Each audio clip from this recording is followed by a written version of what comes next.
Yuk jadi bagian dari dakwah kami. Dukung operasional dakwah dan sosial kami, raih pahala amal jariah yang terus mengalir sampai hari kiamat. Assalamualaikum warahmatullahi wabarakatuh. Alhamdulillah wassalatu wassalamu ala rasulillah. Segala puji dan puja kehadirat Allah subhanahu wa ta'ala, juga salawat dan taslim kepada Nabi besar Muhammad sallallahu alaihi wa ala alihi wa sahbihi wasallam. Ahlan wa sahlan, selamat datang semua keluarga besar bahasa lama tentunya. Saya sangat senang dengan adanya pengajian keluarga begini, karena biasanya malah yang hadir di pengajian bukan keluarga. Kebanyakan mayoritas yang hadir malah orang-orang lain, padahal sebenarnya yang di skala prioritas kan harusnya memang keluarga. Jadi pada saat kemarin Ibu Sabriyah hubungi saya, ada pengajian, insya Allah kita akan adakan, ya mudah-mudahan dengan kondisi dan keadaan, walaupun kita di restoran cukup insya Allah mewakili, karena sekaligus bisa makan dan minum, dan selain pengajian kita silaturahim insya Allah. Baik, tema ini insya Allah kita akan sampaikan pengajian, judulnya mumpung masih ada kesempatan. Tema ini sebenarnya sangat penting untuk direnungi untuk kita semua, bagi Bapak Ibu yang sudah sepuh, bukan menggurui tentunya, tetapi saling mengingatkan. Karena memang dalam Al-Quran Allah subhanahu wa ta'ala mengingatkan, fadzakir fa inna dzikra tanfa'ul mu'minin. Saling memberikan peringatan, karena peringatan sangat bermanfaat bagi orang-orang beriman. Juga ada sabda Nabi SAW, ad-dinun nasihah. Agama ini semuanya isinya nasihat, saling mengingatkan satu sama yang lain. Dan beberapa sahabat, bahkan hampir mayoritasnya, itu kalau bertemu, mereka seringkali mengatakan satu sama yang lain, ta'al nu'minu sa'ah. Ayo kita duduk sejenak untuk menambah keimanan kita. Bahkan para sahabat itu walaupun hanya sebelum berpisah saling mengingatkan surah Al-Asr saja, itu mereka lakukan. Dengan membaca, pas ketemu kemudian mereka ingin berpisah, ketemu di pinggir jalan, ya, ketemu di sebuah tempat, ada momen, maka mereka membacakan wal asr, demi masa kalian hidup di dunia. Innal insana lafi khusr, sesungguhnya semua manusia dalam keadaan rugi selama di dunia ini, illal ladzina amanu wa amilus shalihat, kecuali orang-orang yang beriman dan sibuk mengisi dengan amal-amal saleh. Wa tawasaw bil haqqi wa tawasaw bis sabr, maka saling memberikan wasiatlah terhadap kebenaran ini, dan juga saling memberikan wasiat agar bersabar melaluinya. Karena kehidupan dunia sebentar. Dalam kehidupan kita sehari-hari banyak sekali kesempatan yang Allah berikan agar kita beramal saleh, tapi terkadang digoda oleh syaitan, terlalaikan, sehingga akhirnya masih banyak amal-amal saleh yang luput dari kita. Padahal sebenarnya setiap peluang amal saleh itu tidak akan pernah bisa terulang. Kalau misalnya, contoh saja, tadi ada orang yang tidak sholat subuh, contoh, sebagai contoh saja. Kemudian dia ikut pengajian, lalu dia baru sadar ternyata sholat subuh adalah sebuah kewajiban, dan nanti Allah akan hisab hari kiamat. Maka di saat ini penyesalan dia tidak akan bermanfaat. Karena memang penyesalan terhadap amal soleh yang sengaja ditinggal.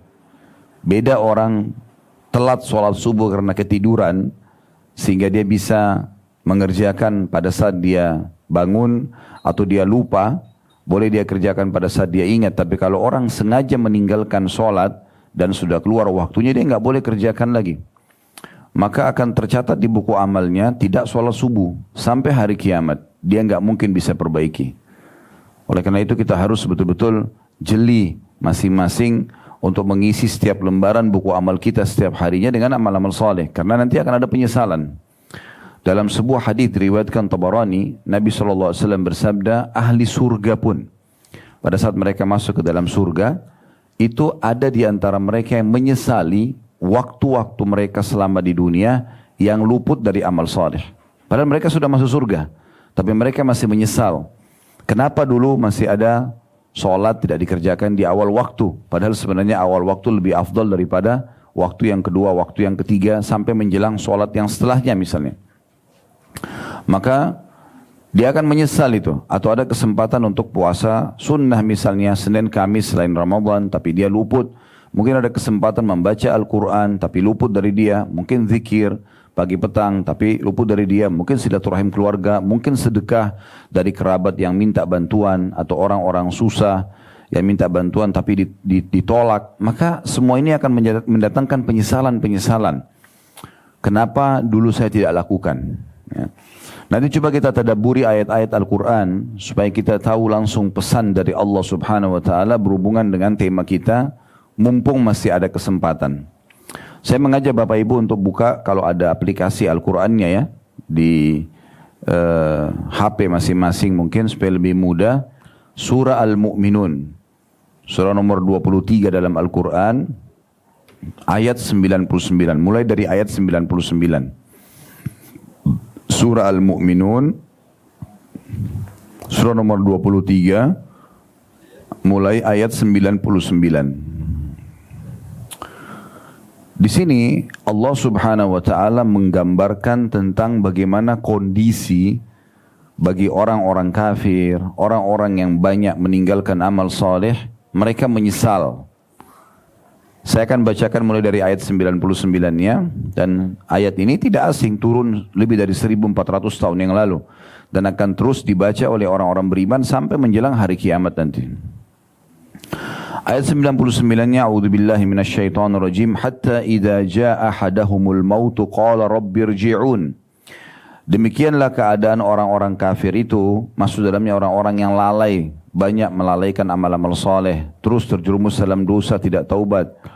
Hingga apabila datang kematian kepada seseorang dari mereka, pada saat dia sudah lihat malaikat maut, hanya antara dia sama malaikat maut tersebut dengan Tuhannya Allah Subhanahu wa taala, dia baru berkata, "Ya Tuhanku, kembalikanlah aku ke dunia." Allah Subhanahu wa taala memberikan kita bocoran, ya, memberikan kita informasi. Yang informasi ini agar kita jadikan sebagai renungan. Fungsi Al-Quran menginformasikan tentang sesuatu yang sebelumnya terjadi, umat-umat sebelum kita. Juga informasi tentang apa yang harus kita lakukan di saat kita hidup, syariat Allah, peraturan-peraturan Allah. Juga informasi yang akan datang, prosesi kematian, alam barzah, hisab hari kiamat, surga dan neraka. Nah, ini adalah informasi dalam Al-Quran. Nah, di sini Allah Subhanahu wa taala memberikan informasi kepada kita bahwasanya semua orang kafir tidak terkecuali pada saat mereka meninggal, atau orang yang banyak melalaikan amal-amal saleh, sibuk dengan dosa, tidak pernah taubat, mereka akan seperti ini keadaannya pada saat mati. Jadi maknanya jangan sampai kalian menjadi seperti orang-orang ini. Itu makna ayatnya. Ayat 100-nya, tadi ayat 99, pada saat mereka lihat malaikat maut, mereka berharap, "Ya Tuhanku, kembalikanlah aku ke dunia." Kira-kira untuk apa mereka kembali ke dunia? Untuk kembali ke makanan favoritnya kan? Untuk kembali kepada tempat tidur yang empuk kan misalnya? Atau untuk kumpul lagi sama teman-temannya? Atau untuk meeting bisnis lagi? Jawabannya Allah jelaskan di ayat 100. Apa yang mereka minta pada saat malaikat maut mencabut ruhnya? Mereka ingin kembali ke dunia. Untuk apa? Apakah untuk menikmati lagi dunia? Allah gambarkan di ayat 100-nya, la'alli a'malu salihan fima tarakt, kalla innaha kalimatun huwa qailuha wa min waraihim barzakhun ila yaumi yub'atsun. Orang ini pada saat mau mati, dia minta kembali ke dunia agar dipanjangkan beberapa saat saja umurnya, agar aku berbuat amal saleh yang telah aku tinggalkan. Lalu Allah mengatakan, sekali-kali tidak akan pernah. Sesungguhnya itu adalah perkataan yang hanya diucapkan saja. Karena Allah sudah memberikan sebuah ultimatum dan sistem yang harus dilalui. Kalau orang sudah menghadapi ajalnya atau tiba ajalnya, tidak akan mungkin kembali. Siapapun dia, termasuk para nabi-nabi, gitu kan. Walaupun para nabi-nabi masih diberikan pilihan mau dipanjangkan umur atau tidak, tapi umumnya mereka meninggal di waktu itu. Apalagi kalau orang-orang biasa gitu. Maka Allah mengatakan sekali-kali tidak akan pernah, sungguhnya itu adalah perkataan yang diucapkan saja dan di hadapan mereka ada dinding sampai hari mereka dibangkitkan. Barzakh, maksudnya alam kuburan. Alam kuburan. Nah ayat 100 ini coba kita pikirkan sama-sama.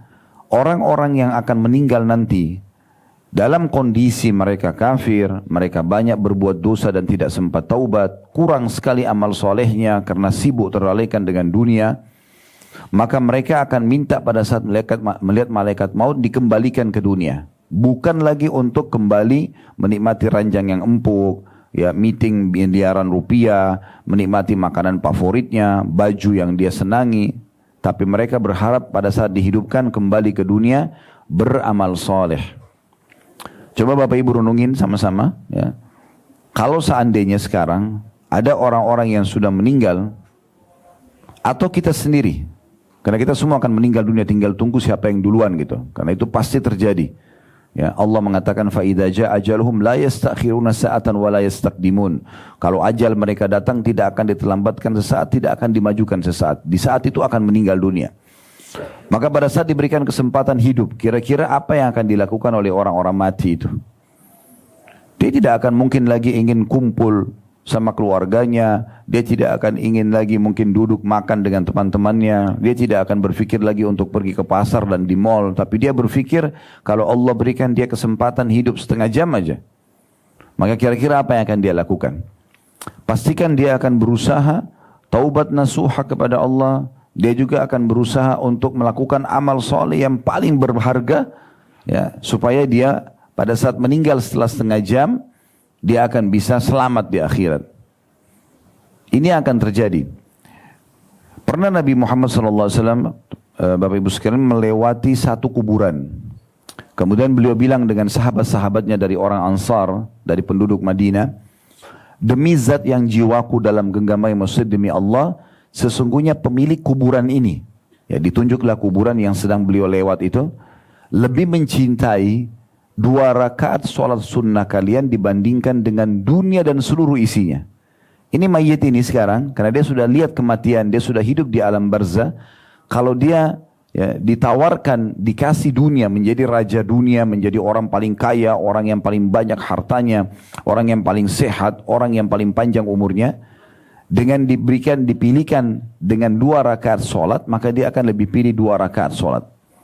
Karena mahalnya sholat itu. Dia sudah tahu nilainya ibadah.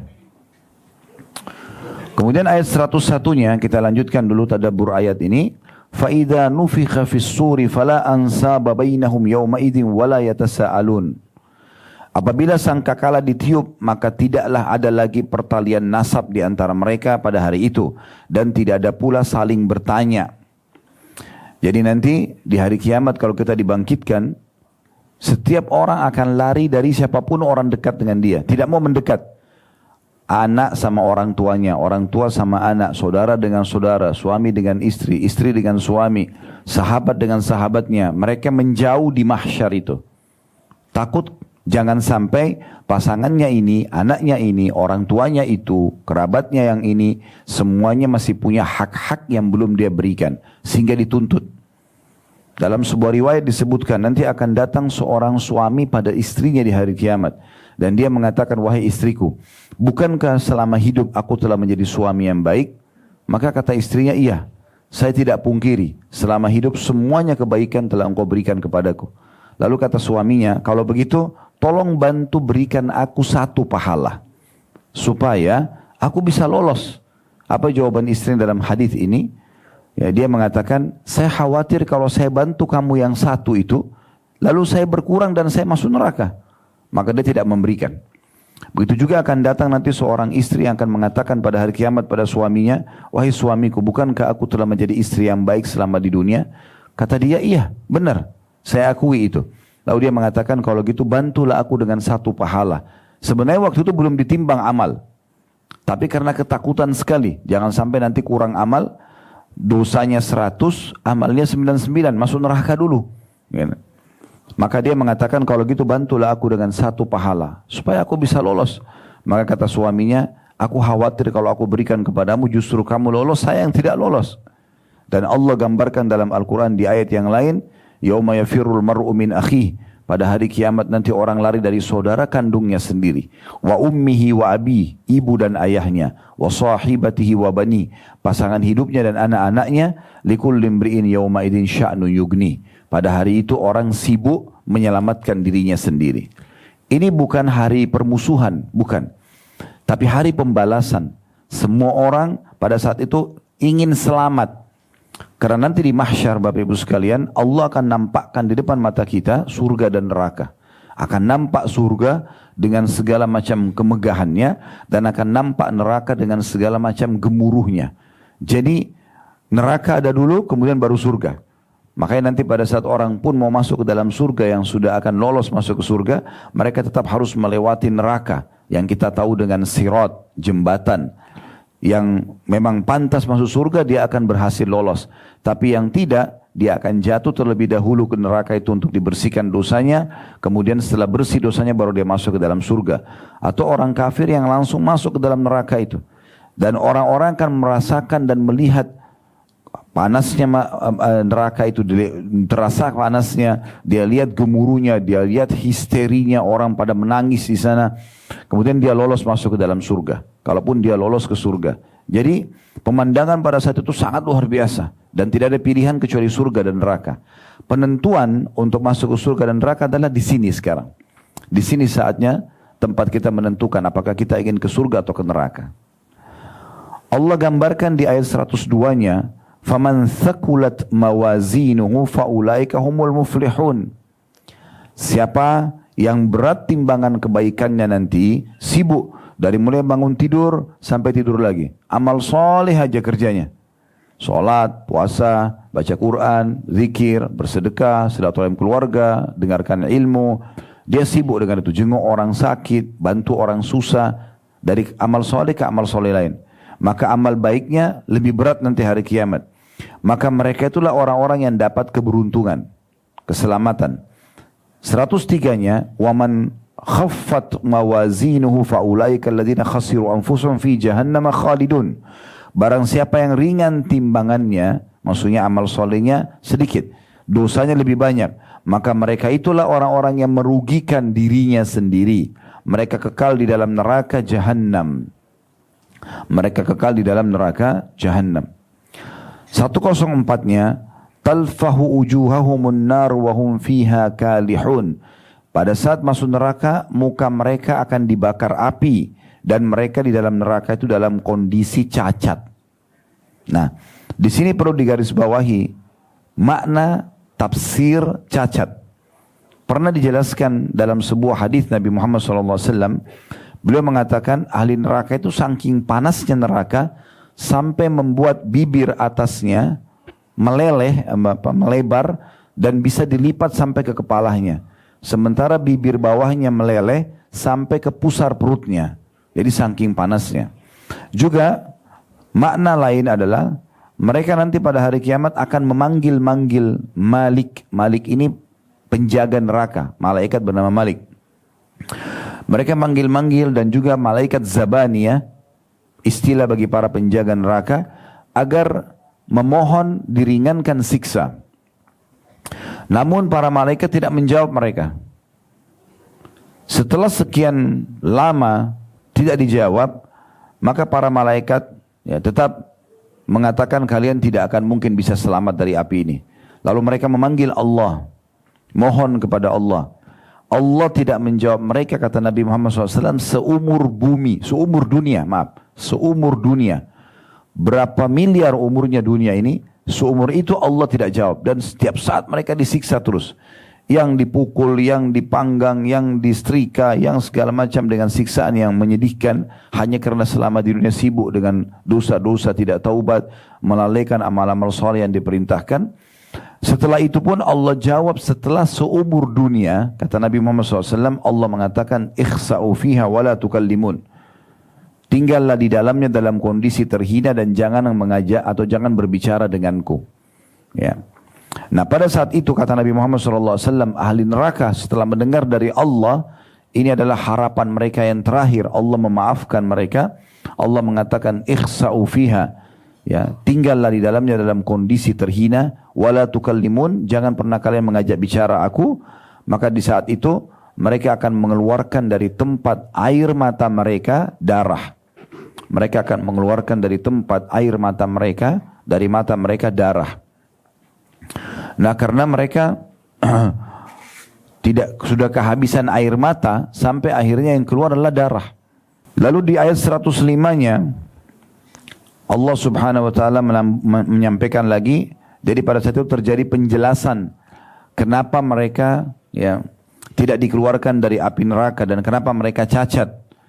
Bunyinya ayat 105, alam takun ayati tutla alaikum fakuntum biha tukadzibun. Bukankah ayat-ayatku telah dibacakan kepadamu sekalian tapi kamu mendustakannya? Kayak di masa kita sekarang, berapa banyak ustadz-ustadz yang sudah menyampaikan, ustazah yang menyampaikan, buku-buku banyak tersebar, Al-Quran sudah diterjemahkan, ceramah-ceramah sekarang di media, di Facebook, di Instagram, di YouTube, di hampir semua media kita bisa dengarkan ceramah-ceramah tersebut. Berarti sudah sampai ayat-ayat Allah, tinggal orang-orang mau mengambil yang mana. Subhanallah, Allah itu Bapak Ibu sekalian tidak pernah paksa kita ibadah. Tidak pernah juga menyuruh kita untuk kafir. Allah mengatakan faman syaa'a falyu'min wa man syaa'a falyakfur. Siapa yang mau beriman silahkan, siapa yang mau kafir silahkan. Beriman jelas arahnya, hidupnya bahagia, juga dia akan masuk ke dalam surga nanti. Dan kalau dia kafir, dia hidupnya akan sengsara, serta juga di akhirat dia akan masuk ke neraka. Jadi kita semua menentukan jalan kita masing-masing. Ya. Lalu ayat 106-nya, ini Allah berikan bocorannya. Belum terjadi kiamat, Allah sudah kasih kita bocorannya. Ini kalimat Allah luar biasa, seperti sedang bicara sama kita di saat ini. Allah gambarkan nanti para ahli neraka itu, mereka menyebutkan kata-kata ini. Qalu rabbana ghalabat alaina shiqwatuna wa kunna qauman dhalin. Mereka berkata, ya Tuhanku. Mereka berkata, ya Tuhanku, kami telah dikuasai oleh kejahatan kami. Dan kami adalah orang-orang yang sesat. Maksudnya, orang-orang nanti yang akan masuk neraka itu, mereka akan mengatakan, ya Allah kami akui memang. Dulu di dunia kami lalai, sering lalaikan sholat, lalaikan puasa, lalaikan zakat, masih terjerumus dalam kebohongan, zina, riba dan segala macam dosa-dosa. Kami akui semua itu ya Allah, tapi kami berharap rahmat-Mu. Maka mereka mengatakan ayat 107-nya, Rabbana akhrijna minha fa'in udna fa'inna zalimun. Ya Tuhan kami, keluarkanlah kami dari neraka ini dan kembalikan kami ke dunia lagi. Maka jika kami kembali juga pada kekafiran, pada dosa-dosa, sesungguhnya kami adalah orang-orang zalim. Sesungguhnya kami adalah orang-orang zalim. Lalu Allah bilang di ayat 108-nya, qala khsa'u fiha wa la tukallimun. Allah berfirman, tinggallah dengan hina di dalam neraka itu dan jangan pernah kamu berbicara dengan aku. 109-nya, innahu kana fariqum min ibadi yaquluna rabbana amanna faghfir lana warhamna wa anta khairur rahimin. Sesungguhnya ada segolongan dari hamba-hambaku berdoa selama di dunia, ya Tuhan kami telah beriman, maka ampunilah kami dan berilah rahmat, dan engkau adalah pemberi rahmat yang paling baik. Maksudnya ayat 109-nya ini, di dunia Bapak Ibu akan sering melihat ada orang-orang yang berada di jalan Allah, mereka selalu menutup aurat, mereka selalu peduli dengan pendapatan halal, mereka selalu menjaga sholat di awal waktu, mereka selalu menjaga ibadah-ibadah dan meninggalkan dosa. Namun sayangnya banyak orang yang jauh dari agama mengolok-olok mereka. Kamu terlalu alim, kamu begini dan begitu, atau dicari kesalahannya. Akhirnya Allah menceritakan kepada orang-orang yang minta kembali ke dunia itu, bukankah dulu ada hamba-hambaku yang mereka itu baik-baik di dunia. Ayat 110-nya Allah bilang, fattakhadtumuhum sikhriyan hatta ansaukum zikri wa kuntum minhum tadhakun. Lalu kamu menjadikan mereka bahan ejekan. Apa itu? Apa masalah agama? Sudahlah, enggak usah terlalu alim, enggak usah terlalu begini dan begitu. Kalian jadikan bahan ejekan sehingga kesibukan kamu itu mengejek mereka menjadikan kamu lupa mengingat aku, kata Allah, dan kamu selalu menertawakan mereka. 111-nya, inni jazaituhumul yawma bima sabaru annahum humul faizun. Sesungguhnya aku memberi balasan kepada mereka di hari ini karena kesabaran mereka. Sesungguhnya mereka itulah orang-orang yang menang. Orang-orang yang menang. Lalu Allah balik bertanya lagi kepada ahli neraka. Ini ayat demi ayat ya, Allah berbicara di sini. 112-nya, qala kam labithtum fil ardi adada sinin. Allah bertanya kepada ahli neraka, berapa tahun lamanya dulu kamu tinggal di dunia? Mungkin kan bagi kita kalau orang ada umurnya 70, 80, 100 tahun, anggaplah 150 tahun misalnya. Umurnya Allah kasih ratusan tahun. Maka mungkin di alam manusia dianggap itu sudah lama gitu. Allah menggambarkan nanti ahli neraka yang paling tua pun Allah ajak ngomong. Dulu di dunia berapa lama kamu hidup? Umur dia ratusan tahun. 113-nya mereka menjawab, qalu labithna yawman aw ba'da yawmin fas'alil 'adin. Mereka menjawab, kami tinggal di bumi sehari atau setengah hari saja.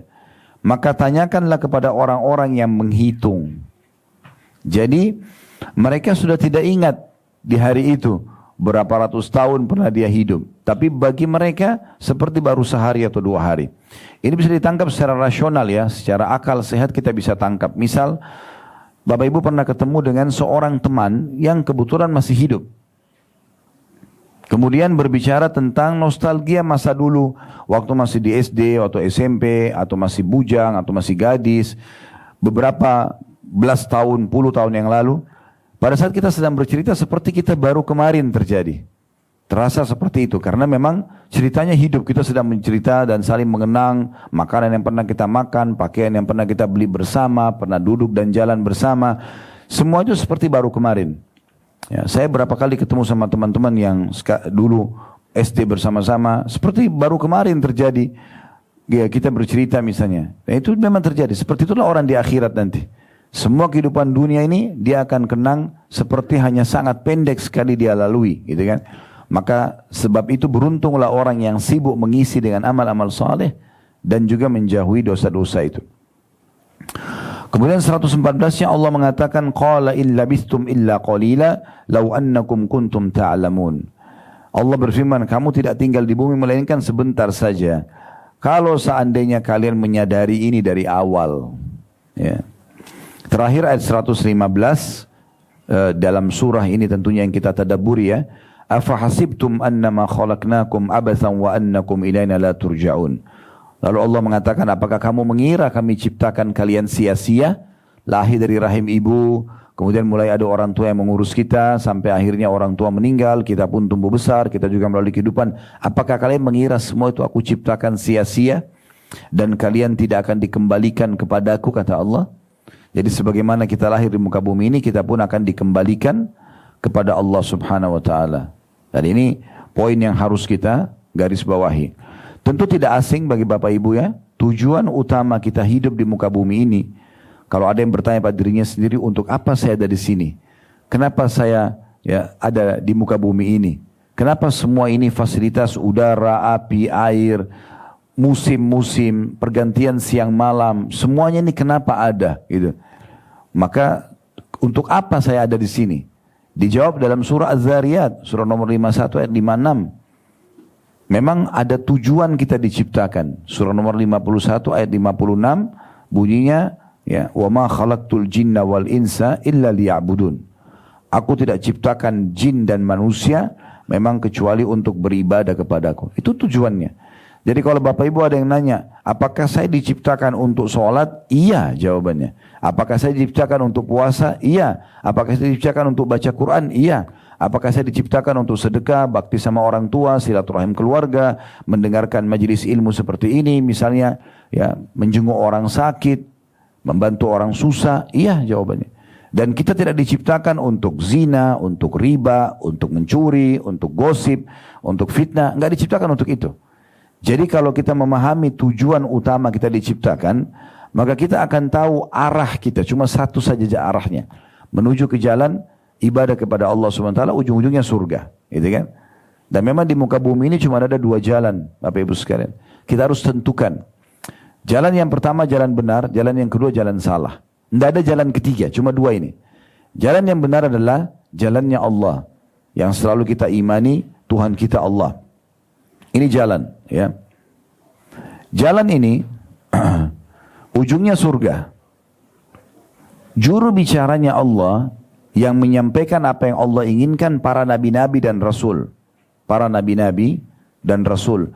Penyambung lidahnya nabi dan rasul, para ulama, para dai, itu penyambung lidahnya. Kalau Bapak Ibu bergaul sama mereka, para dai, para ustadz, ustadzah, ya, penyambung lidah para nabi, maka akan dipandu ke jalan Allah. Ini boleh bu, ini boleh pak, ini halal, ini haram, ya, ini kerjakan, ini jangan dikerjakan. Misalnya, ada masalah apapun selalu dikembalikan ke agama Allah. Nah inilah jalan yang benar, nggak ada jalan lain. Jalan yang kedua sesat, jalannya iblis. Iblis golongan jin yang sangat jahat karena selalu saja ingin menyesatkan manusia dari jalan Allah, ingin supaya manusia berbuat dosa gitu. Iblis ini juru bicaranya adalah dukun, peramal, penyamun, penyihir, dan para ahli maksiat. Kita kalau ke mereka, maka akan dipandu ke jalan iblis, ujung-ujungnya neraka. Memang kita harus pilih ini, ya. Dan saran saya, ini cuma saran, semoga Allah mudahkan saya yang pertama mengamalkan, bukan cuma mengucapkan. Kita kalau mau menjadi orang baik, orang yang patuh sama Allah, jangan setengah-setengah. Sekaligus jadi orang baik, gitu. Udah berubah saja. Dan sekaligus memperbaiki sisa umur yang ada. Jangan setengah-setengah. Jangan mencampur antara amal soleh dengan dosa. Nggak bisa bercampur ini. Ini seperti minyak sama air. Amal soleh saja, ya, atau dosa saja. Nggak bisa. Karena kalau dicampur, ini akan hilang kenikmatannya ibadah, atau dosanya akan kehilangan kenikmatan. Saya sering berikan gambaran di pengajian. Saya juga berikan gambaran ke Bapak Ibu di sini, supaya bisa punya pemahaman cakrawala lebih luas tentang masalah apa yang sedang kami sampaikan. Judul kita ingat, mumpung masih ada kesempatan. Ini yang kita ingin titik beratkan, ya. Jadi amal soleh itu seperti di satu timbangan, dosa di satu timbangan.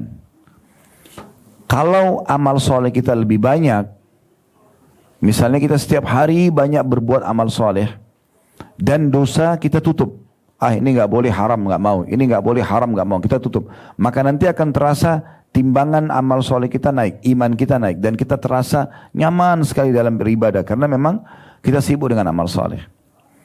Kalau terbalik, dosa yang banyak kita kerjakan dan amal soleh kita tidak kerjakan, maka akan terasa jauh sekali dari Allah. Banyak sekali cobaan-cobaan yang datang. Tidak ada ketenangan jiwa. Selalu saja berkeluh kesah. Karena begitu. Atau ada orang yang mengimbangkan keduanya. Dia beribadah tapi dia buat dosa. Ini ada permasalahan di sini. Kalau dia sholat iya tapi dia masih gosipin orang. Dia sholat iya tapi dia masih riba. Ya, ini masih ada masalah ini. Masalahnya apa? Dia tidak akan pernah bisa menikmati ibadahnya. Biar dia berusaha baca dengan tenang dalam sholatnya, dia berusaha pakai baju sebersih apapun di tempat yang senyaman apapun, tidak bisa khusyuk. Kenapa? Karena masih ada dosa yang dia buka. Nggak bisa gitu.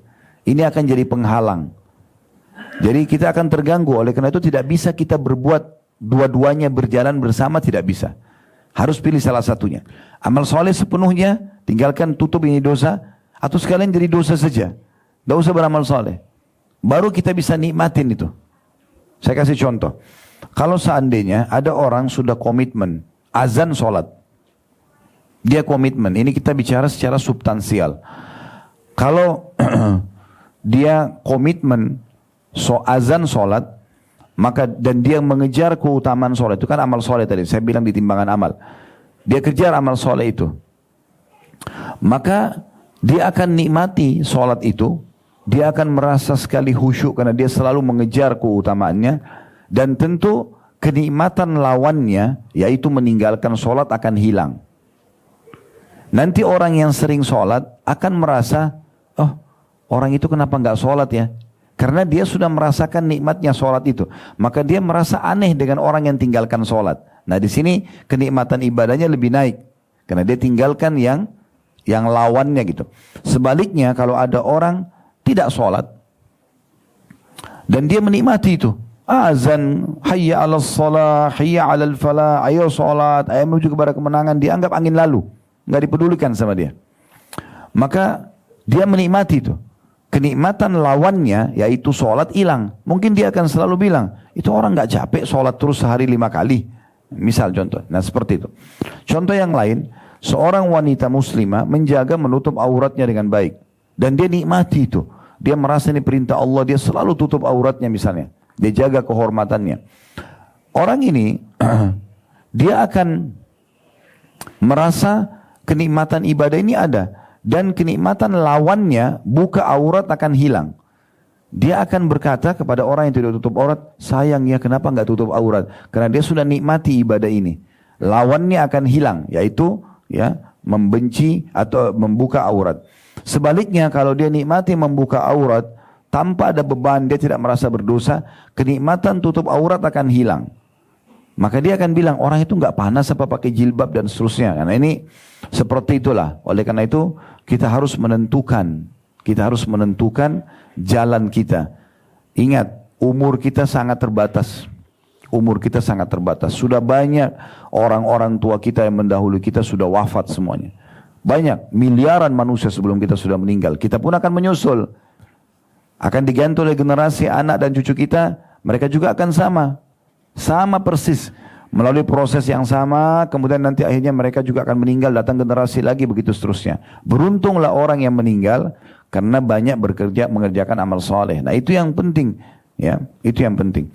Pernah ditanyakan kepada seorang ulama salaf tentang masalah bagaimana, ditanya umur kamu berapa? Jadi seseorang ulama bertanya kepada jemaahnya, umur kamu berapa? Dia bilang, umur saya 70 tahun. 60 atau 70 tahun. Kemudian kata si alim ini, seingat saya kalau tidak salah namanya Sa'id bin Musayyib rahimahullah. Beliau mengatakan kalau begitu sebentar lagi ya, kamu akan kembali ke Tuhanmu. Maka orang yang sedang diingatkan itu mengatakan, lalu apa yang saya harus kerjakan? Kata dia, taubatlah kepada Tuhanmu. Dia bilang, baik saya akan bertobat. Tapi apakah itu akan mencukupi buat saya? Maka kata beliau, tobatlah kepada Allah, kemudian isi sisa umurmu dengan amal-amal soleh. Maka yang lalu-lalu akan dimaafkan oleh Allah. Maka kau akan selamat.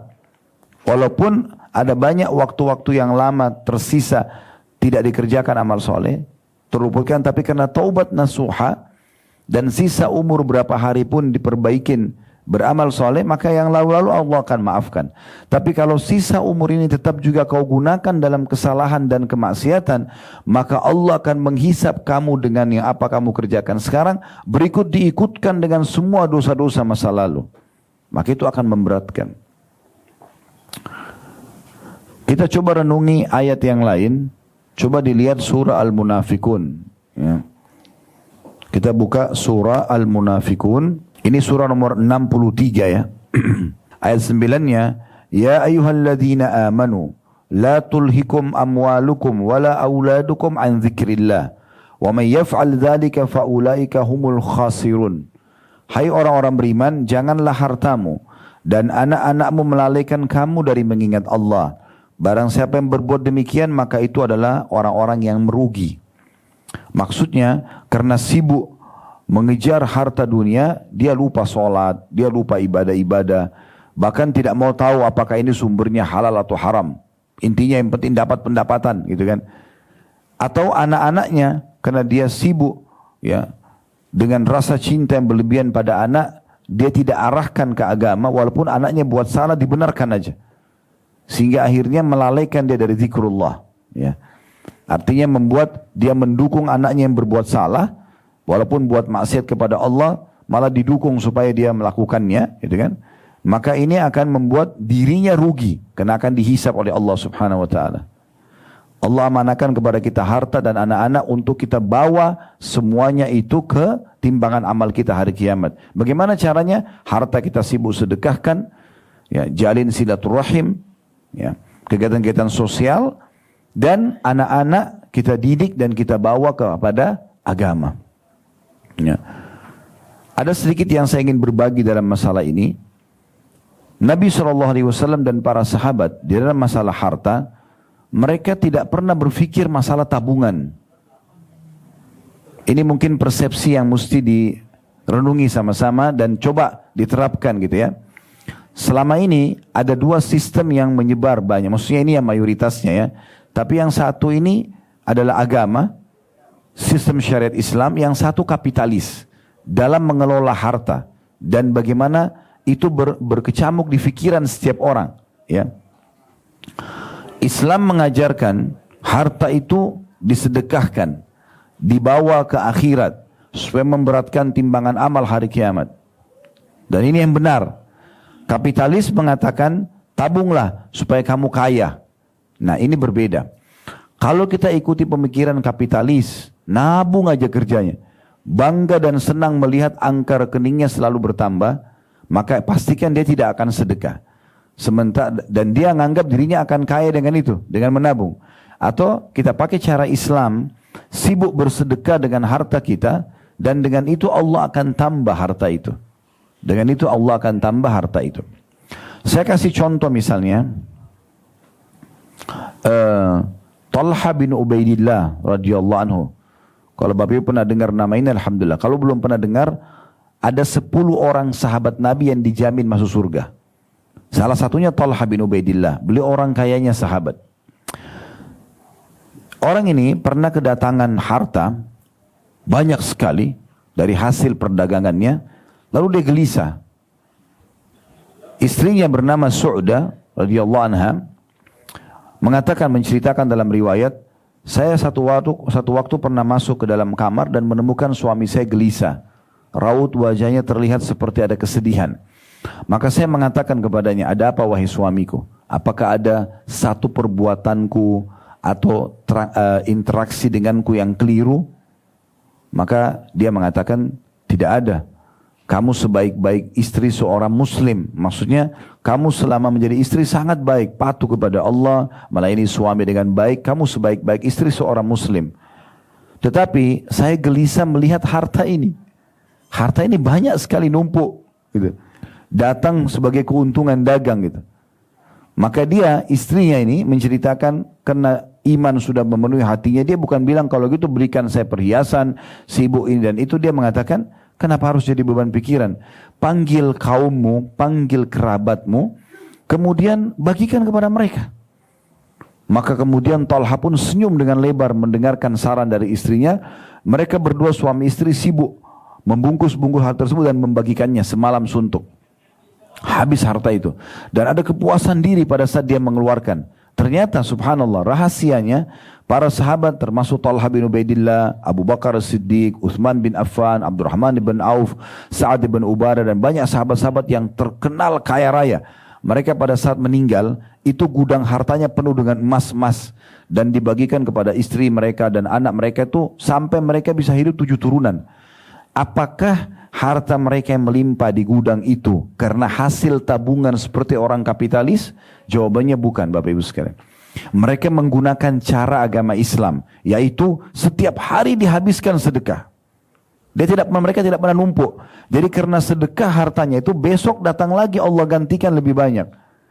Disedekah lagi besok, lusa datang lagi lebih banyak. Jadi pada saat mereka meninggal, gudang-gudang harta mereka penuh. Itu bukan tabungan selama masa hidup, tapi hasil sedekah yang tiap hari dia selalu keluarkan, yang Allah gantikan langsung. Jadi sangat beda antara ya persepsi orang-orang muslim yang mengikuti syariat Allah dengan ya orang-orang kapitalis. Beda sekali ya. Abdurrahman bin Auf radhiyallahu anhu diceritakan, pernah beliau kedatangan 1 peti emas keuntungan. Lalu dia gelisah, dia bagikan kepada fakir miskin. Besoknya datang keuntungan 2 peti emas. Dia sedekahkan lagi. Hari ketiga datang 3 peti emas. Setiap kali dia mensedekahkan, makin besar jalan Allah, makin besar datang keuntungannya. Nah ini perbedaan antara pola fikir dan persepsi orang-orang muslim pada saat menjalankan syariat Allah dengan orang-orang kapitalis. Yang kita sayangkan pemikiran kita sosoknya muslim tapi banyak terpengaruh dengan pikiran kapitalis. Umumnya kalau kita memiliki harta untuk sedekah, ada 50 ribu dengan 100 ribu, kita masih berikan yang 50 ribu. 100 ribu sayang, kita berpikir untuk menabungnya, gitu kan. Padahal sebenarnya, harta yang sedang kita keluarkan di jalan Allah itu justru yang kita sedang bawa ke timbangan amal kita. Seorang salafus saleh dulu, orang-orang saleh di zaman dulu dari tabi'in, mereka pernah ada yang mengumpulkan bingkisan-bingkisan hadiah, kemudian dia bagikan kepada orang-orang. Setelah orang-orang pergi, dia bilang begini, coba lihat sambil senyum lebar, coba lihat orang-orang yang membawa hadiah-hadiah dari saya itu. Mereka sedang membawa harta saya ke timbangan amal saya hari kiamat tanpa diupah sedikit pun. Secara kasat mata Bapak Ibu sekalian, orang miskin atau orang yang kita berikan hadiah sedang membawa harta kita dan dia menikmatinya secara kasat mata. Tapi sebenarnya bukan seperti itu. Nilai harta yang kita kasih ke dia 1 juta, 2 juta, 10 juta, baju, makanan, apa saja, itu sebenarnya dia nikmati di dunia, tapi itu sedang dibawa ke timbangan amal kita yang akan kita terima dan panen pahalanya hari kiamat. Nah, ini persepsi yang harus kita ubah. Jadi sekali lagi, para sahabat mereka di dunia kehidupannya terpenuhi, selalu terpenuhi, tidak pernah habis hartanya, dan pada saat meninggalkan warisan banyak, bukan karena menabungnya, tapi karena rutinitas mereka bersedekah. Makin banyak dikeluarkan jalan Allah, makin banyak rezekinya datang. Nah, itu yang terjadi, dan itu teori syariat yang sudah dipraktikkan oleh orang-orang sebelum kita. Sementara kapitalis berbeda, mereka selalu menabung saja, dan akhirnya begitu-begitu saja, walaupun bertambah hartanya, tapi sebenarnya dia tidak menikmatinya. Akhirnya pada saat dia meninggal hanya ahli waris saja, dia sendiri juga tidak menikmati. Nah, ini persepsi yang harus diperbaiki. Kenapa saya bicara tentang sedekah ini? Karena ayat yang sedang kita bahas berhubungan dengan masalah itu. Surah Al-Munafikun ini ya. Tadi kita sudah bacakan ayat 9-nya. Hai orang-orang beriman, jangan sampai hartamu dan anak-anakmu melalaikan kamu dari mengingat Allah. Maksudnya membuat kamu jadi jauh dari agama Allah. Karena barang siapa yang buat itu, dia termasuk orang-orang rugi. Nah, perhatikan di ayat 10 Allah bicara masalah infak ini, masalah sedekah ini. Wa anfiqu mimma razaqnakum min qabli an ya'tiya ahadakumul mautu fayaqula rabbi laula akhartani ila ajalin qarib fa as-saddaqa wa akum minas salihin. Dan belanjakanlah sebagian dari apa yang telah kami berikan kepadamu sebelum datang kematian kepada salah seorang dari kamu. Kemudian dia berkata, pada saat dia sudah lihat malaikat maut, baru dia bilang, ya Rabbku, mengapa engkau tidak menangguhkan kematianku? Untuk apa orang yang mau mati ini minta supaya diterlambatkan 1 jam, 2 jam umurnya, supaya jangan mati dulu? Apakah untuk kembali ke makanan favorit seperti tadi saya bilang, atau untuk kumpul-kumpul lagi sama teman-temannya, atau beli baju kesukaannya? Enggak. Di sini dikatakan, ya Rabbku, mengapa engkau tidak menangguhkan kematianku sampai waktu yang dekat yang menyebabkan aku dapat bersedekah dan aku termasuk orang-orang saleh. Jadi orang yang sudah mau mati itu berharap diterlambatkan beberapa saat umurnya supaya dia transfer semua uangnya untuk sedekah. Karena dia akan menyesal gitu. Lalu Allah mengatakan di ayat 11-nya, "Walan yuakhirallahu nafsan idza jaa ajaluha wallahu khabirum bima ta'malun." Tapi ketahuilah, Allah sekali-kali tidak akan menangguhkan kematian seseorang apabila telah datang waktu kematiannya, dan Allah Maha mengenal apa yang kamu kerjakan, atau Allah Maha mengetahui apa yang kamu kerjakan. Saya tambahkan dalam poin ini, kalau pernah dengar nama ini alhamdulillah, kalau belum maka perlu diketahui, namanya Sa'ad ibn Ubadah radhiyallahu anhu. Ini sahabat Nabi, mulia, pimpinan orang-orang Ansar. Orang ini terkenal sangat kaya raya. Hampir setengah perkebunan kurma di Madinah itu milik beliau. Orang yang luar biasa kekayaannya. Di Saudi sekarang, ya, itu kalau orang masih punya mungkin perusahaan, mobil mewah, masih dianggap belum orang kaya. Tapi kalau orang punya kebun kurma, itu dianggap orang kaya.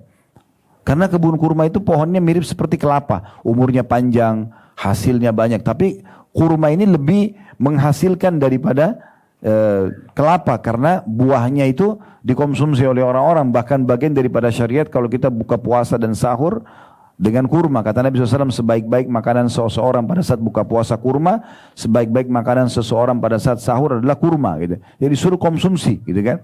Dan Dr. Abdul Daim, ada seorang dokter dari Mesir, beliau mengadakan penelitian dan beliau sampaikan hasilnya di channel YouTube-nya.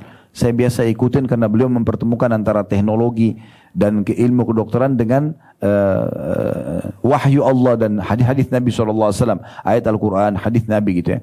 Beliau mengatakan ada survei menjelaskan kalau kurma itu satu butirnya akan memenuhi kebutuhan kalori seseorang manusia itu 7%. Kalau kita konsumsi satu butir.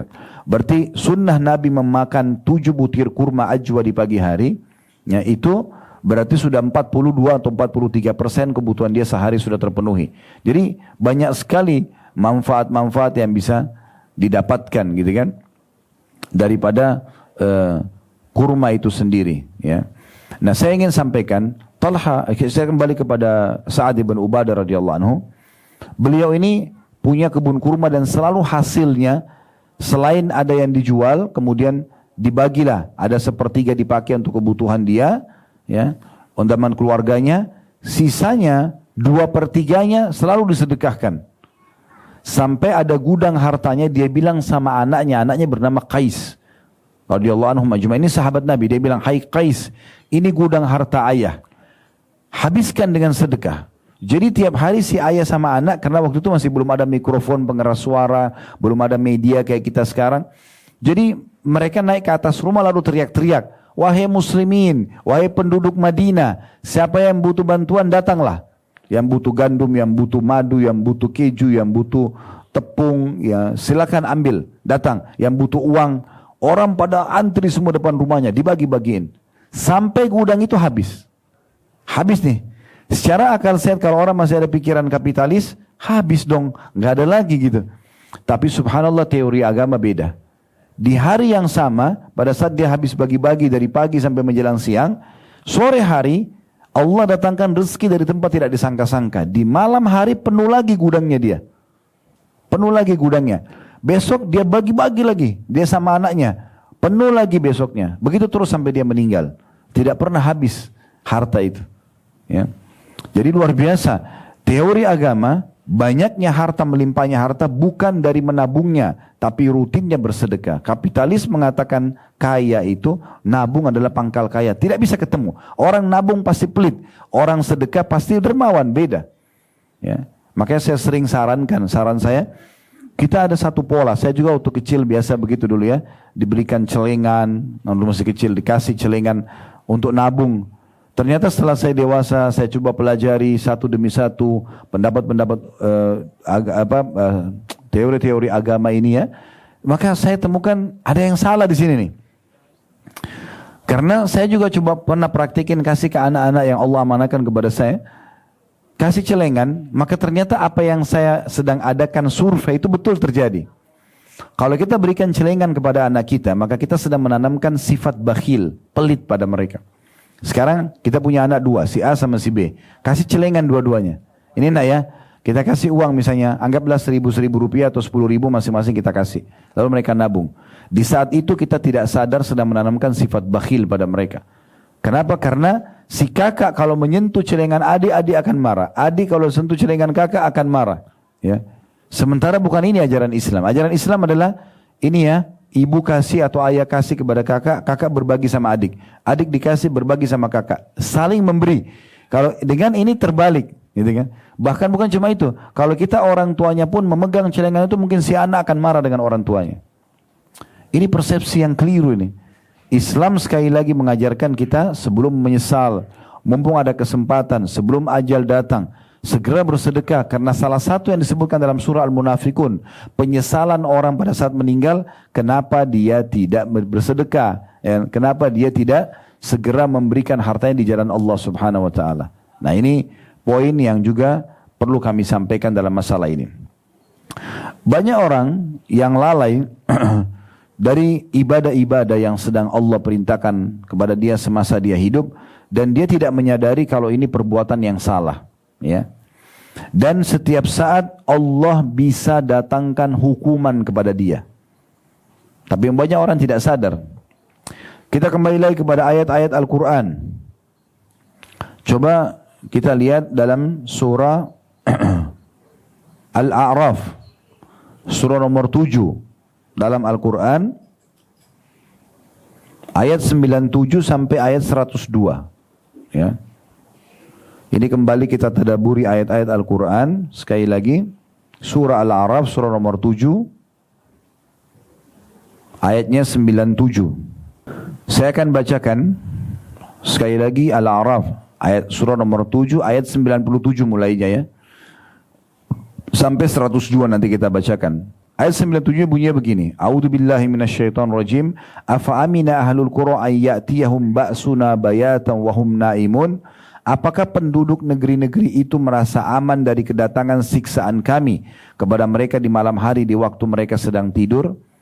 Orang yang terus sibuk dengan diskotiknya, dengan barnya, dengan kelalaiannya, ya, tidak ibadah kepada Allah di malam hari. Apakah mereka punya jaminan kalau mereka tidak ditimpa siksa Allah di malam hari pada saat mereka tidur?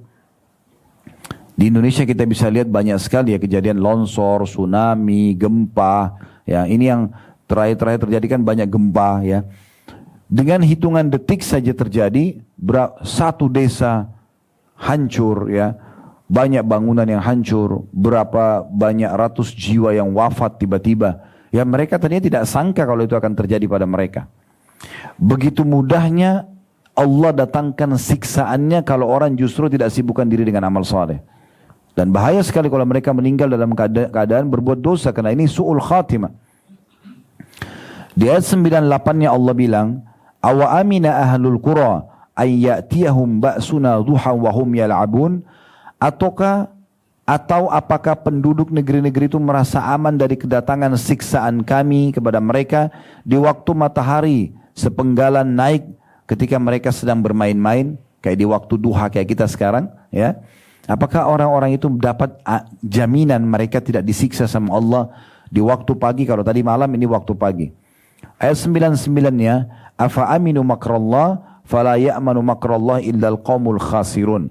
Apakah mereka merasa aman dari azab Allah yang tidak terduga-duga? Tiada yang merasa aman dari azab Allah kecuali orang-orang yang merugi. Ya, berapa banyak orang yang seperti itu ya, dia merasa aman dengan dosa-dosa yang dia buat, tidak perlu dia bertaubat, lalai aja terus. Ada orang yang ingatkan, kadang-kadang pasangannya, kadang-kadang anaknya, kadang-kadang temannya. Bahkan kadang-kadang teguran Allah datang langsung. Allah uji dia dengan penyakit, Allah uji dia dengan gangguan orang, supaya dia kembali kepada Tuhannya. Tapi subhanallah tidak menyadarkan. Sayang sekali. Ayat 100-nya, Allah subhanahu wa ta'ala mengatakan, awalam yahdi lilladina yarithuna al-arda min ba'di ahliha allau nasha'u asabnahum bidhunubihim wa natba'u ala qulubihim fahum la yasma'un. Apakah belum jelas ya, bagi orang-orang yang mempusakai satu negeri sesudah lenyap penduduknya, bahwa kalau kami menghendaki tentu kami azab mereka karena dosa-dosanya, dan kami kunci mata hati mereka sehingga mereka tidak dapat mendengar atau mengambil pelajaran lagi. Ya. Jadi seperti misalnya di Mesir ya, itu kan sampai sekarang masih ada peninggalan Fir'aun. Bahkan muminya Ramses itu masih ada.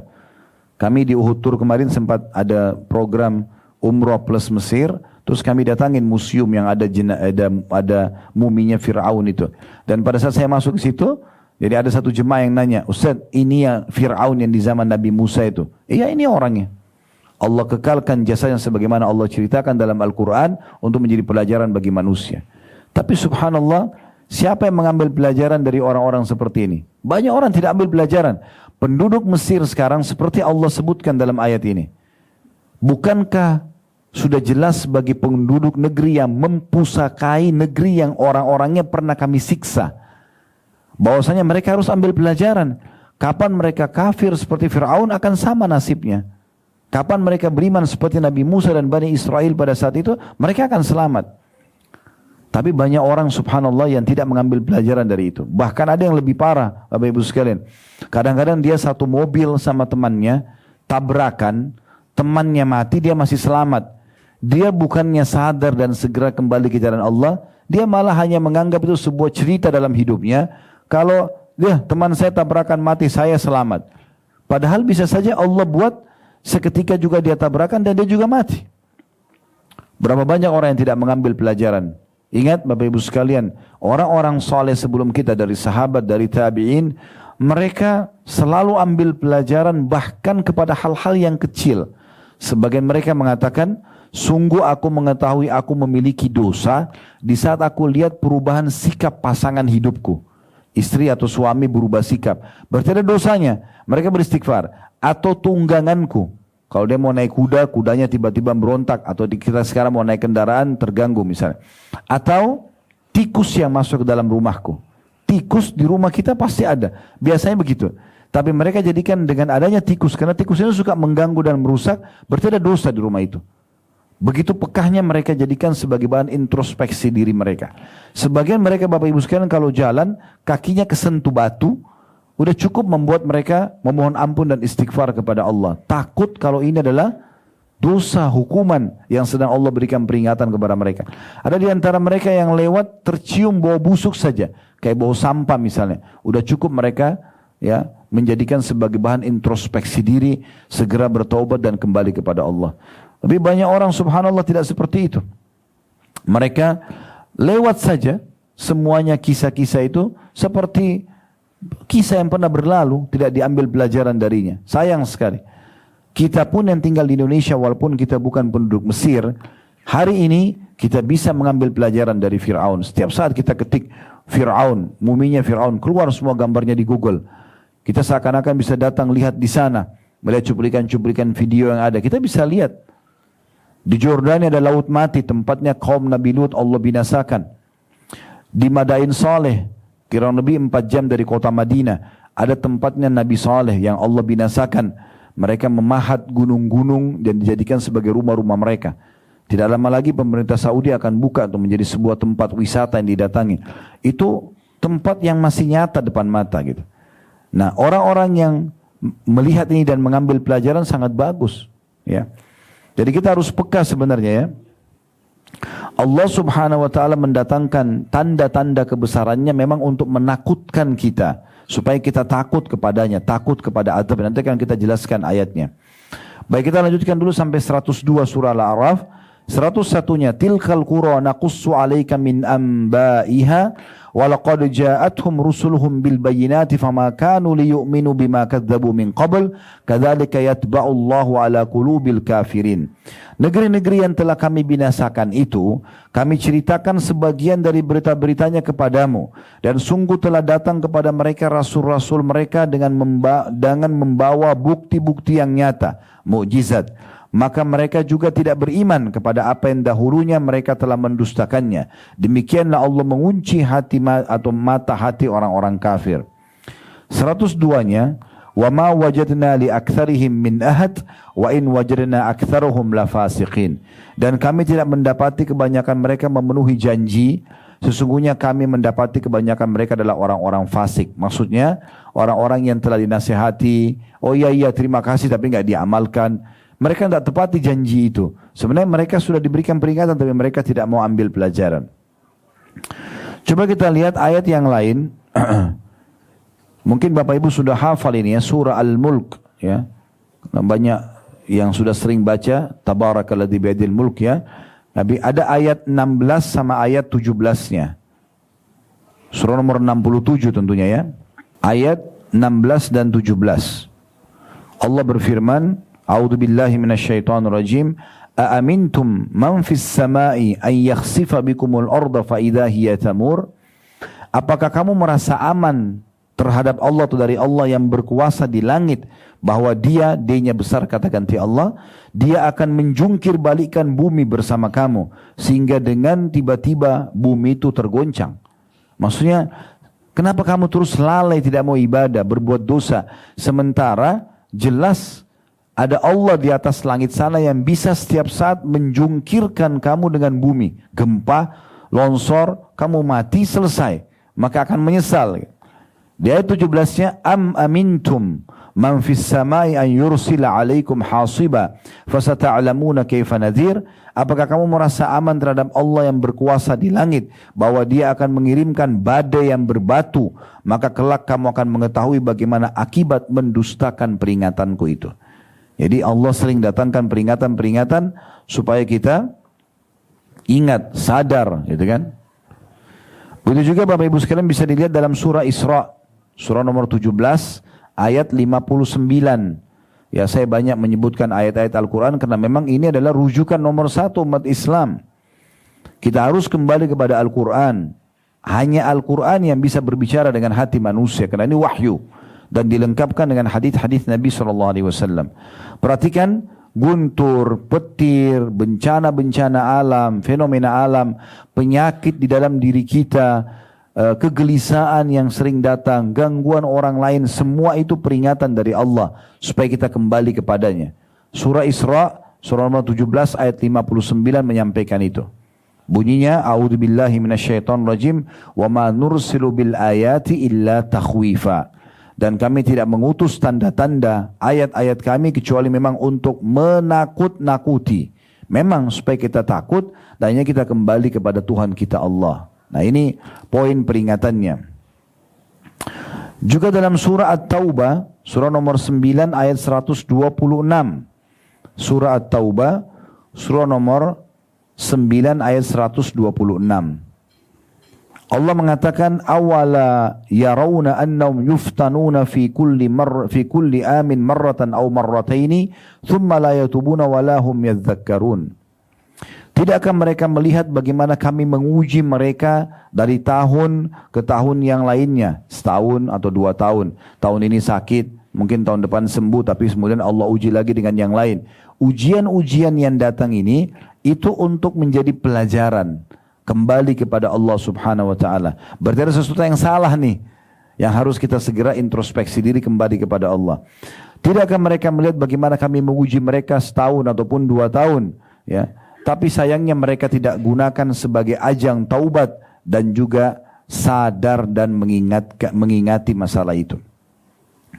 Nabi Muhammad SAW, Bapak Ibu sekalian, itu kalau melihat mendung ya kita biasa lihat mendung, itu beliau gelisah, mondar-mandir. Sampai Aisyah mengatakan, ya Rasulullah, ada apa? Ini mendung. Kata Nabi SAW, wahai Aisyah, apa jaminannya kalau di belakang awan mendung itu adalah siksa Allah? Saya tidak tahu. Mungkin rahmat, kalau sudah turun hujan, Nabi lihat jelas hujan turun, baru beliau senyum. Karena gelisahnya. Jangan sampai siksaan Allah ini yang datang. Seperti itu. Pernah ada 2 orang menemui Ummul Mukminin Aisyah radhiyallahu anha. Dan beliau berkata, wahai Ummul Mukminin, wahai ibunya orang-orang beriman, beritakan kepada kami tentang gempa. Nah, di zaman kita sering terjadi gempa. Ada informasinya nih. Aisyah menjawab, bila mereka telah menghalalkan zina, mengkonsumsi minuman keras, memainkan alat-alat musik, maka Allah di langit sana cemburu. Kemudian berfirman kepada bumi, goncangkan dirimu. Kemudian jika mereka bertaubat dan meninggalkan pelanggaran mereka, maka akan kembali aman. Jika tidak, maka Allah akan hancurkan dan binasakan bumi tempat mereka hidup, dan mereka pun akan ikut binasa. Ya, jadi ini riwayat yang luar biasa gitu. Berapa kali kita selalu tahu gempa terjadi, sampai kepada kita informasinya, gitu kan? Tetapi kita tidak peduli dengan masalah gempa itu. Padahal sebenarnya sudah ada berita sampai dari istri Nabi Muhammad SAW, ya, Aisyah radhiyallahu anha, tentang masalah gempa. Beliau mengatakan pada saat dosa-dosa mulai disebarluaskan, dianggap biasa, ya, maka pada saat itulah Allah Subhanahu wa taala berfirman kepada bumi, goncangkan dirimu. Ya, sehingga akhirnya ya, memberikan peringatan, mungkin cuma berapa detik misalnya. Kalau mereka kembali kepada Allah, kembali aman. Tapi kalau mereka tetap berbuat dosa, maka Allah akan binasakan mereka bersama dengan bumi itu. Ini ditulis oleh Ibnu Qayyim rahimahullah dalam kitab Ad-Da' wad Dawa' di halaman 46. Ya. Kemudian juga At-Tabarani menyebutkan dalam tafsirnya bahwa gempa pernah terjadi di Kufah.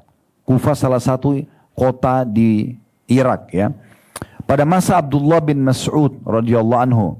Maka beliau berkata, Abdullah bin Mas'ud bilang, gempa terjadi, lalu beliau mengatakan, wahai manusia, sesungguhnya Allah menginginkan kalian segera taubat dan kembali kepadanya, maka segeralah kembali. Maksudnya kalau tidak ini akan membinasakan nih, segera kembali. Semua fenomena ini akan menjadi peringatan buat kita. Ibnul Jauzi menyebutkan, menukil bahwa Abdullah bin Zubair radhiyallahu anhu, sahabat Nabi, dia dan ayahnya sahabat, Abdullah sahabat, Zubair juga sahabat. Abdullah bin Zubair setiap kali mendengar suara guntur, hampir di musim hujan kita dengar guntur gitu kan. Tapi kita mungkin biasa saja, tutup kuping atau kita tidak hiraukan. Tapi beliau setiap kali dengar guntur, pasti beliau berkata, innahu wa'idun syadidun di ahlil ard. Sesungguhnya ini peringatan keras bagi penduduk bumi. Guntur itu terjadi sebagai peringatan keras. Bukankah suaranya menggelegar, menakutkan? Ini bukan main-main. Ya, kalau seandainya ada orang gebrak-gebrak pintu kita, kita sudah marah. Atau mungkin kita takut kalau dengar gebrakannya sangat besar gitu. Maka seperti itu kurang lebih gambarannya. Guntur yang begitu keras, lalu kita tidak sadari kalau itu adalah peringatan dari Allah, ini sangat aneh. Maka Abdullah bin Zubair mengatakan, hati-hati, ini peringatan yang sangat keras bagi penduduk bumi.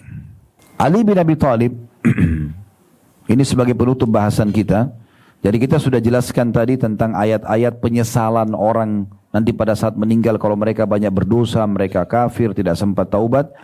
Kita juga sudah menyampaikan tentang banyaknya peringatan-peringatan Allah yang harusnya kita jadikan sebagai pelajaran buat kita. Gempa bumi, longsor. Tadi saya bilang secara hal yang kecil pun, misalnya di diri kita sendiri, penyakit, atau kita sedang jalan sama teman lalu tabrakan, dia mati, kita selamat. Ini semua peringatan dari Allah supaya kita kembali ke jalannya, berarti ada dosa yang kita lakukan. Kita juga sudah ingatkan baru saja bagaimana para sahabat mereka peka sekali dan hati-hati mendengarkan suara guntur, melihat kilat, gempa-gempa, mereka langsung segera bertaubat dan mengajak orang sekitarnya bertaubat. Bahkan sering kali terjadi dalam rumah kita sendiri, permasalahan-permasalahan yang kita tidak sadari, ribut rumah tangga, anak nggak mau bakti, banyak hal, itu sebenarnya sebabnya dosa. Sebabnya adalah dosa. Apapun yang tidak nyaman buat kita, kuncinya dari dosa. Kapan kita segera kembali kepada Allah SWT, jadi baik semua. Tiba-tiba muamalah pasangan kita jadi baik, tiba-tiba anak kita mendapatkan hidayah, itu karena justru taubat kita dan kembali kepada Allah Subhanahu wa taala. Ini poin yang harus digarisbawahi. Makanya Ali radhiyallahu anhu berkata, yang aneh adalah orang binasa padahal keselamatan ada bersamanya. Dia sakit gak sembuh, dia selalu dalam kondisi susah hidupnya, selalu bermasalah dengan pasangan hidup dan anak-anaknya. Aneh dia binasa sementara ada solusi bersama dia.